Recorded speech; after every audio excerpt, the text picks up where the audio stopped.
fun when we're together. Okay, our RILA program is in, I think it's 22nd, 23rd year, I can't remember offhand. I'm going to let Leslie talk more about the program, but I just wanted to show you our website and our application process and just kind of walk you through how we do a little of that. I'm going to have to kneel down when I do this, but basically this is what our webpage looks like. It's not formatting correctly because of the projector, but anyway, this is our application. Oops,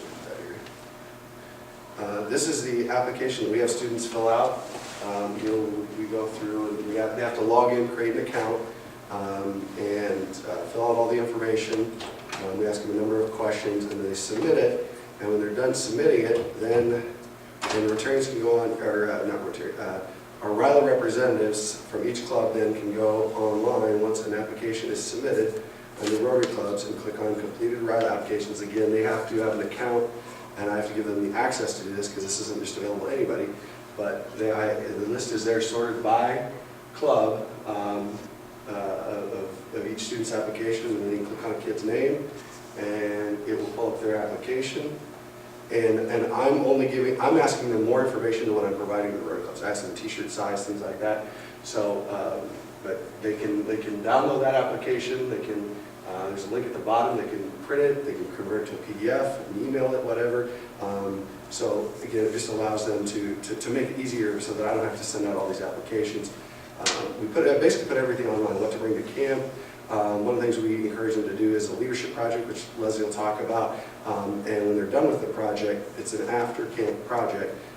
We ask them to, encourage them to submit information on their project, just so that we can kind of capitalize on that. We haven't done anything with that yet, because I think only last year or year before was our first, 2 years ago was our first. So we haven't figured out what we're going to do with that, but we'd like to be able to eventually compile that information and share that with, Rotarians about, the great projects our kids are doing.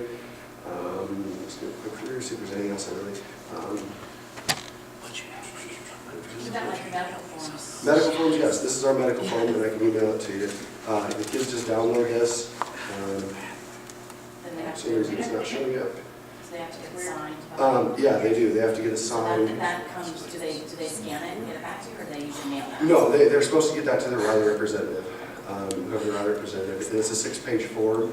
We always saw that. Yeah, and we ask them very extensive information because we want to know if a kid collapses or an adult collapses, and we want to know how to treat them successfully. So for everybody who's looking at websites, we've got a great one that does hundreds of applicants and all that, but Eric took what we've got and made it bigger, better, and cheaper. So That's this is the right. one. I'm looking for cheap. yeah, and the guy that the guy This is the that one to look the at. guy that hosts this is willing to host any RILA, any RILA. Yeah, he'll host it. I know, yeah. They have to That's the get big cost, it's hosting. They have to get it. And what runs this is a program called WordPress, and it's for those who aren't very tech savvy, it's not like Windows where you have to buy the software. It's a community-based program, so there's different applications that you can add into this. The big one that drives this is a program called Formidable, and it allows me to create forms, and I can ask any information I want, and it will compile it for me. And it's all free, right? It's free, yep. Wow, it's like Christmas. And then we ask after they're done interviewing, or the students apply, they have to apply, they have to be interviewed. Every student is required to have an interview. They have to interview every student, and then once they're interviewed, then the clubs go online and tell us which participants they want to select. Yeah, I think that's... Well, Eric, I don't know if you're going here, but I love the place where the kids go in and find their high school, and it shows them Yes. the red Oh, yeah. on the picture. Yep, here, I'll show you here. Shows them what? I'll show you here in just a second. So one of the things is you've got all these RILA reps, and the students have no idea who the RILA Oh, the representative is, person from the club. who's to contact, yeah. Oh, I guess I'm on the page now. You don't want to show them mine from a couple So years you ago. can see, and it's searchable, so I can type in McCook. Oops, MCC, and it pulls up McCook. So That would be fun, because I don't even know what happened to our reps look like in my district. yeah, I've never looked up. exactly. And it puts a name to the face, so the kids know who they're looking for. Nobody's. I just didn't We haven't had any issues with anybody complaining about us putting their stuff on the website. I know that's, for some people, they don't want their information out there, but we tell them that the students have to get in touch with you. They have to know who to contact if they have questions. And this is the easiest way for them to do it, especially they don't know. So, Leslie, you want to talk about the program? Sure. Our district is, what I would say, is in a period of transition. Before Eric came on, we did have male-female camps, and we now, it's co-ed. I personally believe that that is a true enhancement, because I went to camp when it was just girls. I did not attend any of the guy camps, but I did attend the girl camps, and then a couple of years ago started going to the co-ed camp, and I had some biases against it. And I said, oh my God, how can this work? There's just too many problems. Well, oh my gosh. All of those roadblocks, that perceived ones that I put in my head, some of them are there, yes, but there are ways to get around that, to work through that. And I'm a strong believer in communication. And the more you communicate to your kids, not only the kids, but the junior counselors, the senior counselor, everyone on staff, you communicate what your expectations are. That solves an awful lot of problems. You're going to have a few little disciplinary problems, but for the most part, that communication is critical. So speaking of communication, our RILA reps, they are core. Eric has worked endless hours on trying to get the RILA reps engaged in the process. Because if it weren't for the RILA reps, they're the ones from each club that provides that information and gets those kids, make sure that the kids get all the information, get the applications in. And Eric has done everything, has converted everything from paper to now online. Everything's required to be submitted online, except for the medical forms. And there is a commitment form that needs to be mailed into. We need a wet signature on it. But Eric has done just a tremendous amount of work, and that's why he can't leave as registrar. He's stuck for life. No, that's where we really need to mentor. He needs to mentor somebody else that can come in, because none of us are irreplaceable. Every one of us needs somebody to follow in our footsteps, to share the excitement of RILA. So having our reps, having club buy-in, so the reps are, you depend on them to take it to their clubs to get the clubs excited about sponsoring the kids and such. So our program, I talked about that the other day, what we actually do, there's a whole lot of similarities. I'll tell you, the greatest value here, as I said, we are in transition, I believe. All the ideas, I took endless notes here, things that we can implement with relative ease, it's just tweaking. One of the things that I did is, yesterday, I emailed our head counselors, who are junior counselors that have been around for a couple years now. They've graduated to being a head counselor, so they're going to run the camp. And so I emailed the two head counselors and the activities coordinator an email and asked them to come up with 5 objectives that they want to see happen for each student at RILA, and send them to me and send them to each other, and then we're going to have a conference call next week and talk about it. And so then our program will be built around those objectives. And of course, learning about Rotary and service to others and all that good stuff has to be in those objectives. Okay, I too will come up with a couple of objectives. So Eric is the registrar, and he has things planned out, where people are going to sleep, what teams are going to be on, and he does all of that, and it's invaluable to have. So this is day 1, right? Yep. And you can see the kids are busy from the time they get there to the time they leave. There's very, very little downtime for each one of them. Lights out at 11 o'clock. In my cabin, 11 o'clock comes around and I start, okay, and I go 10, another 10 seconds, and I give it another 30 seconds, the lights are out, if they're not ready. But I do give a 2-minute warning, so just, I'm fair. So every morning we get up, and again, we're busy. One of the neat things that we did last year, I guess 6 seconds. We took a hike up to the tower for breakfast. We left early in the morning, and when we got up there, we had burritos, the breakfast up there. And it was really, really a good experience, and we're going to continue doing that. The year before, we took hike, that was the first year we took hike, and it was over 100 degrees, and it was not a good experience. And if you talk to Rotarians, or excuse me, the Rylarians that went to camp, that I've talked to a couple of them, several of them in fact, since then, they're not looking at necessarily a bad experience. They've taken something from it. And that's part of the debriefing is so vitally important, because you might think, oh gosh, it was a devastating day for these kids. Well, they look at, well, what was the learning from it? Because that's what the value of debriefing. Okay, yeah, it was hot. Yeah, we ran out of water. Yeah.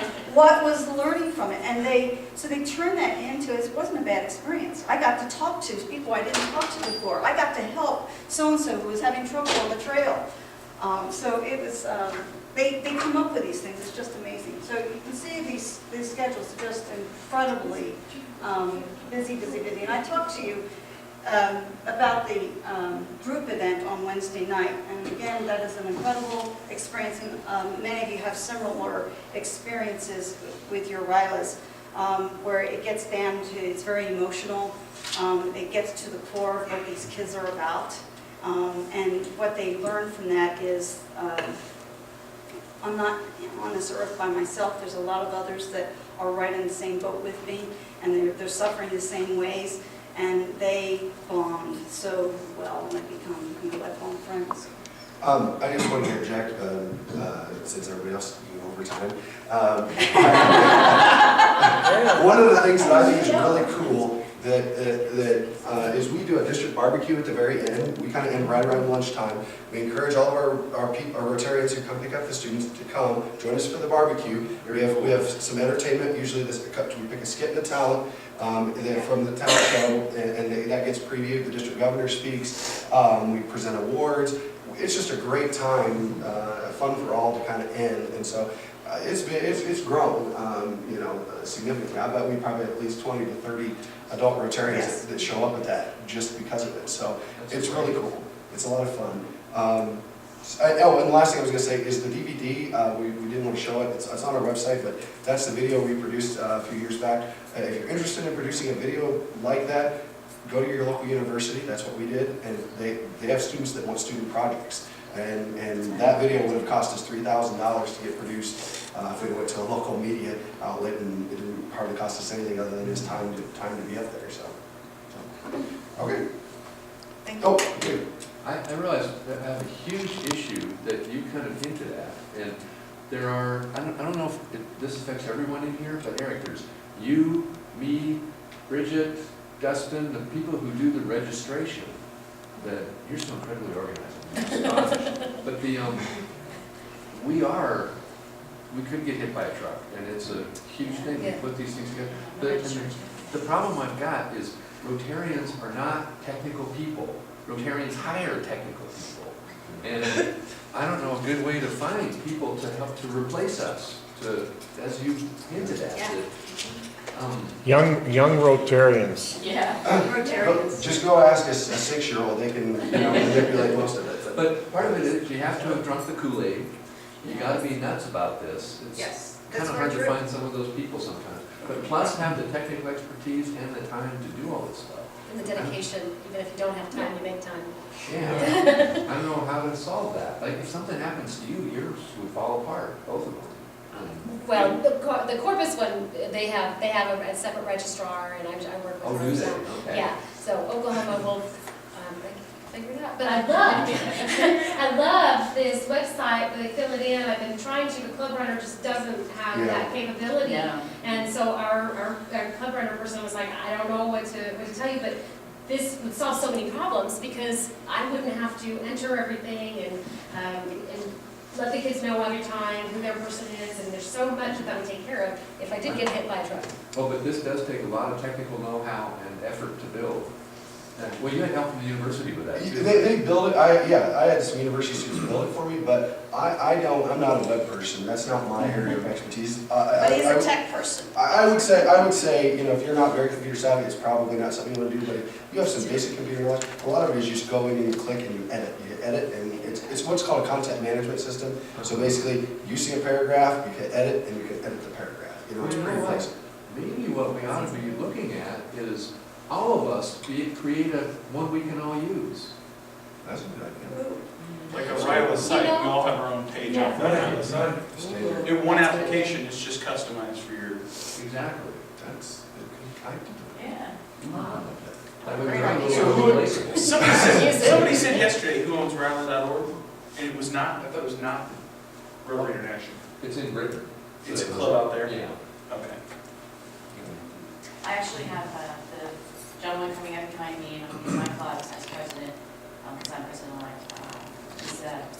He's a web designer and that's his business. So I don't know if he would do something for us, cheaply, you know, how we can work it out. But I'll definitely post that to him. Okay. And, you know, even if it's just a small fee for each district, you know, for he would probably develop it for us and. Almost something like, just like club writers for clubs, you need something for RILA. Yeah. Oh, Jason, I've got RILA.us. I kind of grabbed a bunch of sites like that that are.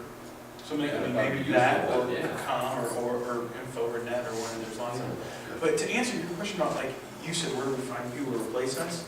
Our district governor a couple years ago, he used this concept of, you know, use your professional skills to benefit Rotary.